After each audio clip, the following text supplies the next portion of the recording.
అందరికీ నమస్కారం. మన మహాభారతం యూట్యూబ్ సిరీస్కి స్వాగతం. నేను మీ డయానా. మహాభారతంలో రెండు పేర్లు ఎప్పుడూ కలిసి వినిపిస్తాయి: అర్జునుడు, కర్ణుడు. ఈ ఇద్దరి వైర్యం ఒక్క రోజులో పుట్టలేదు. అవమానం నుంచి మొదలై అసూయగా మారి విధి వరకు వెళ్ళిన కథ ఇది. అర్జునుడు వర్సెస్ కర్ణుడు వైర్యం ఎలా మొదలైంది? మహాభారతంలో ఎక్కువగా వినిపించే రెండు పేర్లు ఉంటే అవి అర్జునుడు మరియు కర్ణుడు. వీళ్ళిద్దరి మధ్య వైర్యం ఒక్క రోజులో పుట్టలేదు. అది అవమానం, అసూయ, గర్వం మరియు విధి కలిసి నెమ్మదిగా పెరిగిన అగ్ని. గురుకుల విద్య పూర్తయ్యాక హస్తినాపురంలో పాండవులు, కౌరవులు విద్యా ప్రదర్శన సభ జరిగింది. అర్జునుడు తన ధనుర్విద్యతో అందరినీ ఆశ్చర్యపరిచాడు. ప్రజలు చప్పట్లతో మారిమోగిపోయారు. అప్పుడే సభలోకి ఒక యువకుడు అడుగుపెట్టాడు. అతడే కర్ణుడు. కర్ణుడు నేరుగా అర్జునుడు చేసిందంతా నేను చేయగలను అన్నాడు. అతని విద్య చూసి అందరూ షాక్ అయ్యారు. కానీ వెంటనే ఒక ప్రశ్న: నీ వంశం ఏమిటి? కర్ణుడు తల వంచి నేను సూతపుత్రుణ్ణి అన్నాడు. అంతే.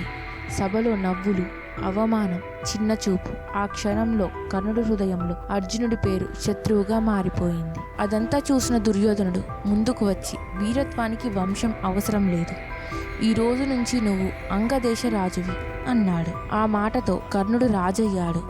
ఆ రోజు నుంచే కర్ణుడు దుర్యోధనుడికి జీవితాంతం మిత్రుడయ్యాడు. దుర్యోధనుడికి అర్జునుడిపై అసూయ, కర్ణుడికి అర్జునుడిపై కోపం. ఇద్దరి భావాలు ఒకే దిశలో నడిచాయి. అర్జునుడు గురువుకి ప్రియమైన శిష్యుడు, ఇంద్రుడి కుమారుడు, అన్ని అస్త్రాలు నేర్చుకున్నవాడు. కర్ణుడు ప్రతిభ ఉన్న, అవమానం ఎదుర్కొన్నవాడు. ఇక్కడే వైరం బలపడింది. ద్రోణాచార్యుడు అర్జున్ని ప్రత్యేకంగా చూసేవాడు.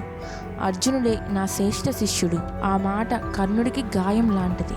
అందుకే కర్ణుడు పరశురాముని వద్ద రహస్యంగా విద్య నేర్చుకున్నాడు. కర్ణుడు తన కులం దాచుకొని బ్రాహ్మణుడిలా నటించి విద్య నేర్చుకున్నాడు. ఒకరోజు పరశురాముడు నిజం తెలుసుకున్నాడు. కోపంతో శపించాడు: నీకు అత్యవసర సమయంలో నీ విద్య మర్చిపోతావు. ఆ శాపం భవిష్యత్తులో అర్జునుడితో యుద్ధంలో పనిచేస్తోంది. ఎక్కడ అర్జునుడు ఉంటే అక్కడ కర్ణుడు ఉండేవాడు. లక్ష్య విద్య, ధనుర్విద్య, రథయుద్ధం, ప్రతి చోట వీళ్ళు ఒకరినొకరు కొలిచేవారు. కానీ ఇద్దరూ నేరుగా ఇప్పటి వరకు యుద్ధం చేయలేదు. కాలం గడిచింది. పాండవులు వనవాసం, దుత్యకీడ, అవమానం. కర్ణుడు ద్రౌపదిని సభలో అవమానించాడు. అర్జునుడి హృదయంలో ఆ రోజు కర్ణుడిపై ద్వేషం శాశ్వతమైంది. ఇప్పుడు వైర్యం వ్యక్తిగతంగా మారింది. కురుక్షేత్ర యుద్ధం మొదలైంది.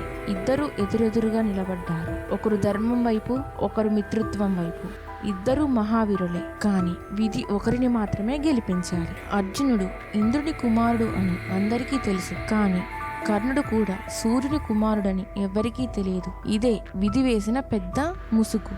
ఈ కథలో నాకు అర్థమైంది: అర్జునుడు శత్రువు కాదు, కర్ణుడు చెడ్డవాడు కాదు.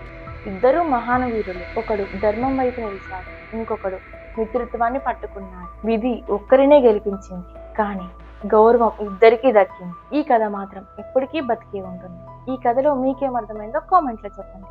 ఈ కథ మీకు నచ్చితే లైక్ చేయండి, షేర్ చేయండి. మరి నెక్స్ట్ పార్ట్ కోసం ఛానల్ని సబ్స్క్రైబ్ చేయండి. మళ్ళీ కలుద్దాం నెక్స్ట్ పార్ట్లో. జై శ్రీకృష్ణ.